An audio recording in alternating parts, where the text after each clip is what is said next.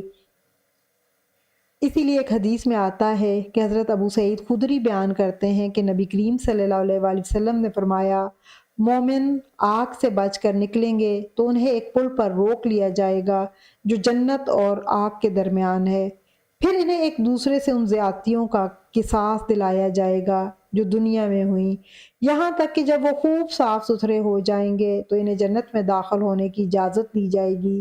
اس ذات کی قسم جس کے ہاتھ میں محمد کی جان ہے، ان میں سے ہر ایک کو جنت میں اپنے گھر کا راستہ اس سے زیادہ معلوم ہوگا جتنا اسے دنیا کے گھر کا راستہ معلوم ہے۔ پھر اس کے بعد اللہ تعالیٰ کہتے ہیں یا ایھا الذین، اے لوگو، آمنو، جو ایمان لائے ہو، ان، اگر، تنصرو، تم مدد کرو، اللہ تعالیٰ کی، ینصرکم، وہ مدد کرے گا تمہاری، ویثبت، اور وہ جما دے گا، اقدامکم، تمہارے قدموں کی۔ اب یہاں پہ اللہ تعالیٰ کہہ رہے ہیں اے ایمان والو، تم اگر اللہ کی مدد کرو گے تو اللہ تمہاری مدد کرے گا اور تمہارے قدم ثابت رکھے گا۔ اللہ کی مدد کیسے کی جاتی ہے؟ اللہ کی مدد یہ ہے کہ اللہ کے دین کو فروغ دیا جائے، اللہ کے دین کو جو ہے وہ اس دنیا میں نافذ کیا جائے۔ اللہ اپنے دین کی مدد کا سبب اپنے مومن بندوں کو ہی بناتا ہے، اور اہل ایمان سے اللہ تعالیٰ سورہ صف میں فرماتے ہیں، سورہ صف کی آیت نمبر 14 میں، اے ایمان والو، تم اللہ کے مددگار ہو جاؤ، جیسے عیسیٰ ابن مریم نے حواریوں سے کہا تھا اللہ کی طرف میرا مددگار کون ہے؟ حواریوں نے کہا ہم اللہ کے مددگار ہیں۔ پھر بنی اسرائیل میں سے ایک گروہ ایمان لایا اور دوسرے گروہ نے کفر کیا، تو ہم نے ان لوگوں کو جو ایمان لائے ان کے دشمنوں پر قوت دی تو وہ غالب ہو گئے۔ تو یہاں پر اللہ کی مدد سے مراد اللہ کے دین کی مدد کرنا، اللہ کے دین کو غالب کرنا۔ اللہ کے دین کی مدد کرو گے تو اللہ کی مدد آئے گی، اور اللہ تمہارے قدم جما دے گا، تمہیں استقامت دے گا، یعنی مشکلات کے باوجود بھی دین پر کاربند رہو گے اور اسی حال میں تمہیں موت آئے گی۔ یہ مطلب ہے اللہ کے دین کی مدد کرنے کا۔ پھر اس کے بعد اللہ تعالیٰ کہتے ہیں والذین، اور وہ لوگ جو کفروا، جنہوں نے کفر کیا، فتعسن، پس تباہی ہے، لہم، ان کے لیے، وَأَضَلَّ، اور اس نے بھٹکا دیا، اعمالہم، ان کے اعمال کو۔ اس کے بعد اب اللہ تعالیٰ دوسرے گروہ کا ذکر کر رہے ہیں، جن لوگوں نے کفر کیا تو ان کے لیے ہلاکت ہی ہلاکت ہے، اور اللہ تعالیٰ نے ان کے اعمال ضائع کر دیے۔ یعنی ایک طرف اللہ تعالیٰ کہہ رہے ہیں کہ دین کی مدد کرنے والوں کے اللہ تعالیٰ قدم جما دیتا ہے اور وہ استقامت کے ساتھ دین کی سربلندی کے کاموں میں لگے رہتے ہیں، لیکن اس کے برعکس کافروں کو، انکاریوں کو منہ کے بل گرا دیتا ہے، وہ برباد ہو جاتے ہیں اور ان کے اعمال برباد ہو جائیں گے۔ اللہ تعالیٰ کہتے ہیں ان کے لیے پھر ہلاکت ہی ہلاکت ہوتی ہے، تباہی ہی تباہی ہوگی۔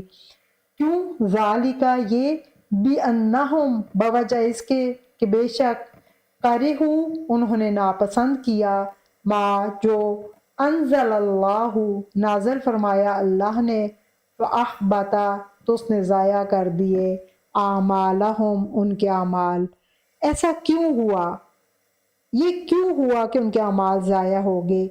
اس لیے کہ انہوں نے اس چیز کو ناپسند کیا جو اللہ نے نازل کی۔ یعنی یہ ہلاکت اور اعمال کا ضیاع اس وجہ سے ہے کہ کافروں، انکار کرنے والوں نے قرآن کو ناپسند کیا۔ قرآن کو کیا کہتے تھے؟ اساطیر الاولین، پہلے وقتوں کی کہانیاں، نکتہ چینی کرتے تھے، ایمان نہیں لاتے تھے، انکار کی روش پر قائم تھے، تو اللہ نے ان کے اعمال ضائع کر دیے، اعمال ان کے بیکار ہو گئے۔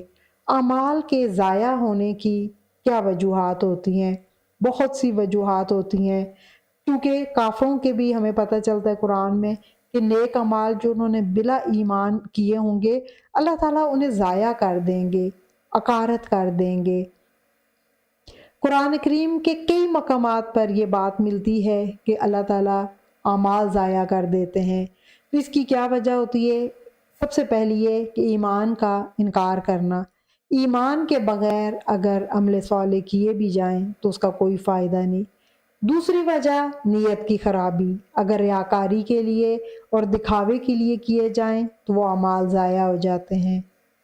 بعض ایسے کام جو نیک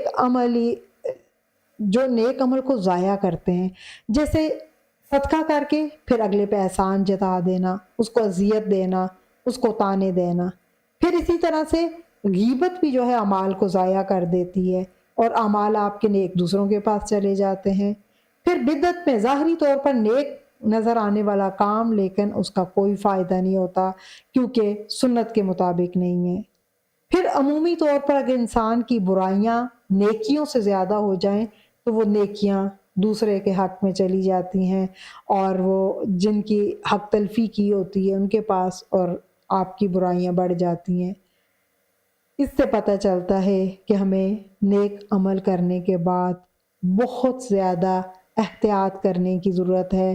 نیک عمل کرنے کے بعد ان کو